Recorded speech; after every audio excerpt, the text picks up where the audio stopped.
Hello, this is Sergey and Natasha from our bomb shelter. We're so glad that as ICF, our church building, it's in a bomb shelter, and actually our family sleeps here and many other families sleeps here in our bomb shelter. Listen, when we were under attack, I was at the direct hit where rockets, and I have seen desperation in people's eyes when they were taken out of the rebels and just go without nothing. You know, they had maybe a little bit of a bag with the documents, and this is all they got. And all of these people are right now evacuated to the hotels here in Tel Aviv. And because of your generosity, we could help them.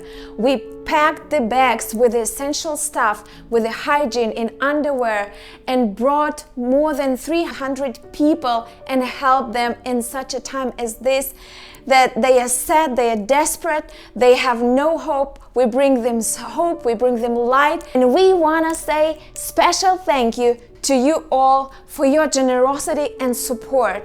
But we can do so much more. It's still more than 1,000 people out there evacuated. So let's do this all together. Amen. And listen, we as a church have an opportunity right now to be light to the people of Israel like never before. When we entering these hotels or we just delivering water, we see the spark of light in their eyes. They're hugging us and they thanking all of you for all your support you're sending to Israel. You pray for Israel, you send funds to Israel, and we are honoring you for such a time as this. And remember, we as your hands and boots here on the land of Israel, doing what God have called us to do together with you. Thank you so much. Thank you.